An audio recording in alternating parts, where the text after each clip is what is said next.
Hello everyone, so today we'll start with the very first chapter of class 12, that is sexual reproduction in flowering plants. Before starting with this chapter, we would just take a look on the contribution of Banchan and Maheshwari in publishment of the very first NCRT. Okay, we'll see the history of Banchan and Maheshwari basically. He was born in November 1904 in Jaipur, Rajasthan. He is also known as father of Indian plant embryology. ये आप NCERT में लिख लो, important है. Fine. He is also known as father of Indian plant embryology.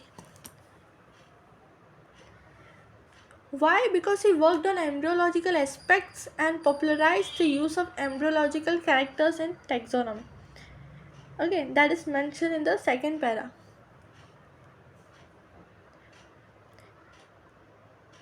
He was inspired to become a botanist by Dr. W.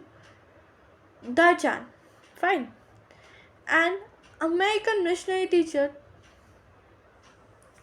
Then he published the NCRT, or he took the leadership in bringing out the very first textbook of biology for higher secondary school, published by NCRT in 1964. Fine. And a very important line, that is in the third stanza, he was honored with the fellowship of Royal Society of London, Indian National Science Academy, and several other institutions of excellence. Okay, these many points are very much important. Moving ahead, एक तो आप लिख लेना कहीं पर NCERT में, he is also known as father of Indian plant embryology. ठीक है. और last year the question was asked, the first book of NCRT was published in the leadership of, तो पंचानन महेश्वरी. कब पब्लिश हुई थी? 1964 में. When he was born? 1904. Fine. These are some points which is important, and his journey was from 1904 to 1966. Now we'll move towards the chapter, that is sexual reproduction in flowering plants. This chapter is divided into 5 parts. Let's see. First part जो है flower of fascinating organ of angiosperm, वो हम आज इसी lecture में ख़त्म करेंगे. Second part को लगेंगे 2 लेक्चर. फर्स्ट पार्ट को 1 लेक्चर लगेगा, सेकेंड पार्ट को 2 लेक्चर लगेंगे. थर्ड और फोर्थ को हम एक ही लेक्चर में ख़त्म करेंगे. ठीक है. Third and fourth would be completed in the single lecture, and the fifth would be also completed in the single lecture. ठीक है. So total 5 lectures would be taken of this chapter. इस chapter का चालू करने से पहले हम basic थोड़ा जान लेते हैं इस चैप्टर के बारे में. ठीक है. फ्लावर से रिलेटेड टर्म आपने सुना होगा, floriculture. What is floriculture? It is the science of cultivation, breeding and marketing of flowers. ठीक है. ये इम्पोर्टेंट है, नोट्स में लिखवाया जाता है फ्लोरिकल्चर है क्या. तो आप भी एनसीईआरटी के साइट में कहीं पर लिख दो floriculture, science of cultivation, breeding and marketing of flowers. That's it. अब एक और क्वेश्चन जो पूछा जाता है, व्हाट इज टिपिकल एंजियोस्पर्म? किसे कहा जाता है टिपिकल एंजियोस्पर्म और क्यों? ओके. तो टिपिकल एंजियोस्पर्म हम बोलते हैं कैप्सुला को, जिसका दूसरा नाम है शेफर्ड्स पर्स. ठीक है. किसे बोलते हैं? Capsula, also known as shepherd purse. The question arises, why we say capsula as typical angiosperm? ये एनसीईआरटी में मेंशन नहीं है, 12th वाली में. ठीक है. लेकिन इम्पोर्टेंट है. कैप्सुला को हम इसीलिए बोलते हैं शेफर्ड्स पर्स और टिपिकल एंजियोस्पर्म बिकॉज जो मोस्ट इम्पॉर्टेंट एंजियोस्पर्मिक कैरेक्टर्स हैं वो कैप्सुला में प्रेजेंट है. That's it. ठीक है. और आपने पढ़ा था 11th में angiosperms have plant body sporophytic. Now what do you mean by sporophytic? जिसमें मेन प्लांट बॉडी स्पोरोफिटिक है. ठीक है. स्पोरोफिटिक मतलब डिप्लॉयड है.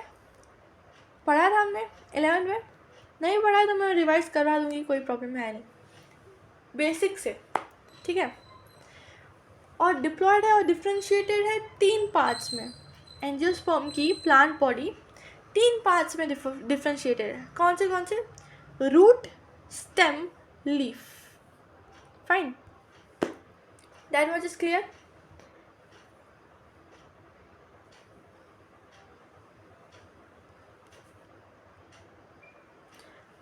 एक और स्टेटमेंट जो इम्पोर्टेंट है, angiosperm are heterosporous plant.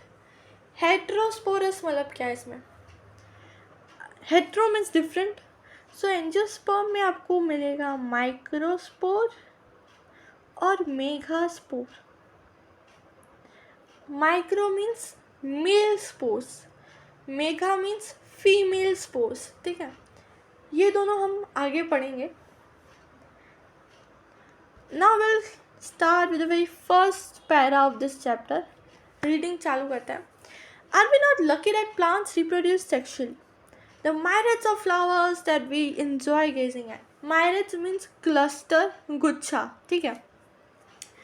The scents and the perfumes that we swoon over, the rich colors that attract us, are all there as an aid. Help आप कह सकते हो, कहीं कहीं जुगाड़ भी बोलते हैं इसे. Aid to sexual reproduction. ठीक है.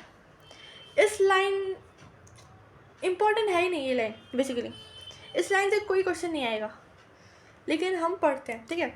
Flowers do not exist only for us to be use for our own selfishness. अब now you know that there is over exploitation, जो हम पढ़ेंगे लास्ट चैप्टर में, बायोडाइवर्सिटी एंड कंजर्वेशन. ठीक है. So the flower is और the plants are being used for our selfishness. It is not made for only for us. Fine. All flowering plants show sexual reproduction. ये बहुत important line है. यहाँ पे flowering plants क्यों कहा है? Because it is denoting or depicting to angiosperms. Flowers are only produced by angiosperm. Getting my point? So all flowering plants show sexual reproduction. ये important point है, पूछी जाती है, इसे आप highlight कर देना. ठीक है. A look at the diversity of structures of the inflorescence flowers and floral plants shows an amazing range of adaptation to ensure formation of end products. Again, important point. What are the end products of sexual reproduction? What are the end products of sexual reproduction? Last to last year का question है. End products of sexual reproduction. एक आ जाता है आपका seed, दूसरा आ जाता है आपका फ्रूट. ठीक है. सीड और fruit, these two are the end product of sexual reproduction. अब सीड किससे बनेगा? ओवरी से बनेगा. फ्रूट किससे बनेगा? सॉरी, सीड ओव्यूल से बनेगा, फ्रूट ओवरी से बनेगा. ठीक है. ये भी लिख लेना, इम्पोर्टेंट पॉइंट है. ओव्यूल से बनता है सीड, हमने पढ़ा होगा 11th स्टैंडर्ड में. ठीक है. ओवरी से बनता है फ्रूट. ठीक है. तो ये और ये जो है एंड प्रोडक्ट है सेक्सुअल रिप्रोडक्शन के. In this chapter, let us understand the morphology, structure, and the process of sexual reproduction in flowering plants. इस स्टैंजा में 2 लाइन्स इंपॉर्टेंट थी, मैंने आपको बता दी, बाकी आप रीड करके जाओ, बाकी का यूज़ है नहीं. Flower, a fascinating organ of angiosperm. Human beings have had an intimate relationship with flowers since time immemorial. Fine. Flowers are objects of aesthetic, सजावट. Fine. सौंदर्य, सजावट, जो भी आप बोलो. Ornamental, social, religious, and cultural values. They have always been used as a symbol for conveying important human feelings. अब आप biology पढ़ रहे हो, ठीक है, ये आपको कोई पूछेगा नहीं एज सच, इस पैरा का तो यूज़ है नहीं, ठीक है, लेकिन आपको रीड करके जाना है. Human feelings such as love, affection, happiness, grief, mourning. List at least 5 flowers of ornamental values that are commonly cultured at homes and in gardens. Find out the names of 5 more flowers that are used in social and cultural celebrations in your family. Have you heard of floriculture? What does it refer to? मैंने आपको बता दिया floriculture क्या है. अब comment section में वापस उसकी डेफिनेशन लिख कर जाना तो आपको याद हो जाएगी. अब डेफिनेशन ऑफ फ्लावर दिया है. अब कोई भी नॉन मेडिकल और नॉन पीसीबी स्टूडेंट को पूछोगे फ्लावर है क्या, what he would say is we use it in pujas and all that stuff. Fine. But what is the real definition, वो आपको कोई पीसीबी वाला बता पाएगा, ठीक है. ये बहुत इंपॉर्टेंट डेफिनेशन है, रट के रखो इसे. To a biologist, flowers are morphological and embryological marvel and also the site of sexual reproduction. To a biologist, flowers are morphological and sexual embryological marvels and the site of sexual reproduction. Very important line है, mark करके रखो, पूछा जाता है, ठीक है. In earlier classes, you have read the various parts of a flowers. Figure 1.1 will help you recall the parts of a typical flower. Can you name the 2 parts in a flower to which the 2 most important units of sexual reproduction develop? आपने पढ़ा था एक चीज़ KCAG.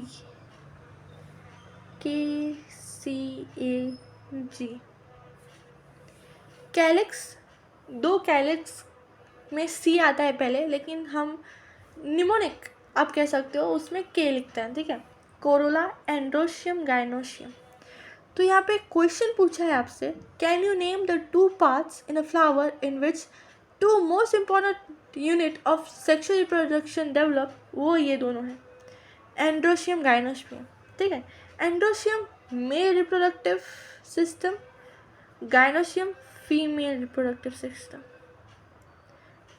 Calyx और Corolla को हम बोलते हैं accessory words, ठीक है, और नेसेसरी वाले एंड्रोशियम और गाइनोशियम है, ठीक है. अब हम स्ट्रक्चर की ओर आ जाते हैं. Just wait. Now stigma, style और ओवरी मिलाकर हम बोलते हैं उसे कार्पेल, ठीक है.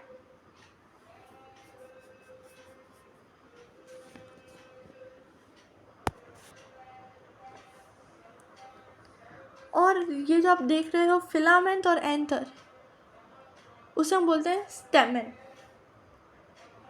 एक्चुअली कार्पेल और पिस्टिल 2 डिफरेंट चीज़ों को बोला जाता है, बट आपके एनसीईआरटी में डिफ्रेंशिएट किया नहीं है, तो हम भी नहीं करेंगे, ठीक है.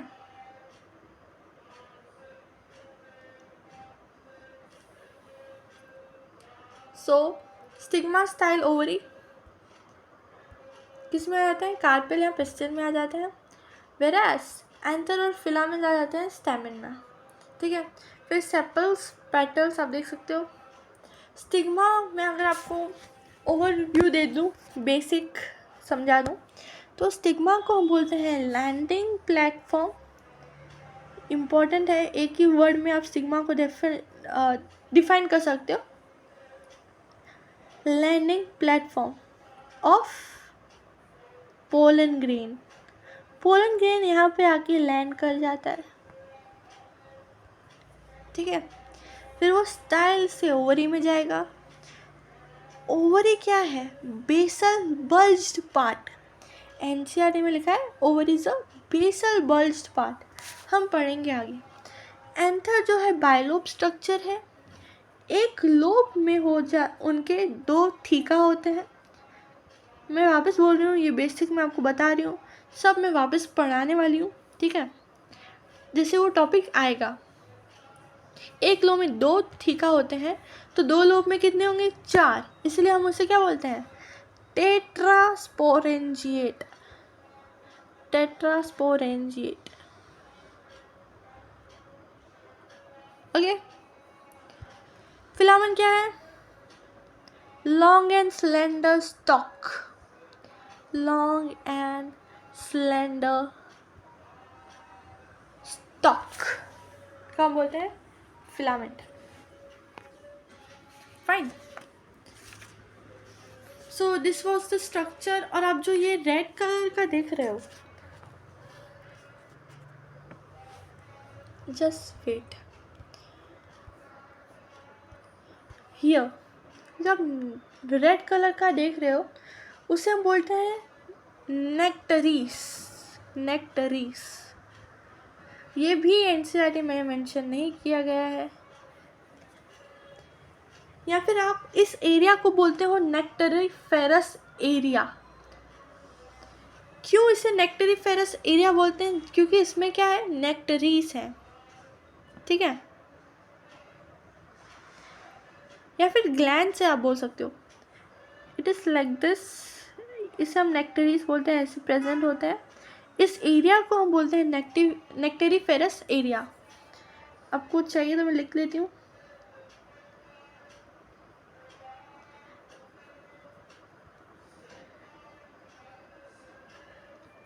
अगर आपने इस साल का नीट का पेपर देखा होगा, so we need to go beyond NCERT also. तो ये सब भी आप रेफरेंस में रखो, ठीक है, कि आपको बताना चाहिए। नेक्टरी क्या है? नेक्टरीज क्या है? शुगर मटेरियल्स है, ठीक है, नथिंग बट शुगर मटेरियल्स। इस एरिया को हम बोलेंगे नेक्टरीफेरस एरिया। इसमें होते हैं नेक्टरीज। नेक्टरीज क्या है? उसमें नेक्टर प्रेजेंट होता है, तो वो क्या है? शुगर मटेरियल है, ठीक है। और ये जो प्लांट आपको दिखाई दे रहा है वो है हिबिस्कस का, ठीक है। ये अरे जस्ट वेट, इसका अगर मैं आपको थोड़ा सा ओवरव्यू दे दूं, ये प्लांट क्या है? बायसेक्सुअल है, क्योंकि इसमें क्या है? फीमेल का भी है, मेल का भी गैमेट प्रेजेंट है, ठीक है। ये मोनोइशियस है, बेसिक्स आपको बताना चाहिए। ये एपिगाइनस है, पोजीशन ऑफ ओवरी है। ये कौन सी है? अगर एपी है तो फिर आप कमेंट करके बताना, ठीक है। एपिगाइनस ओवरी है इसके पास। तो 3 चीज़ें इंपॉर्टेंट है। बायसेक्सुअल है, मतलब मोनेशियस है, क्योंकि यूनिसेक्सुअल होगा तो डायोशियस होगा, और इसे एपिगाइनस ओवरी है, ठीक है। और अगर मैं आपको थोड़ा ओवरव्यू दे दूँ, हम पढ़ेंगे इसमें आगे नेक्स्ट लेक्चर में गैमेटोजेनेसिस के बारे में। Gametogenesis is nothing but the formation of gametes. Just wait, formation of gametes, कैसे गैमेट्स प्रोड्यूस होते हैं,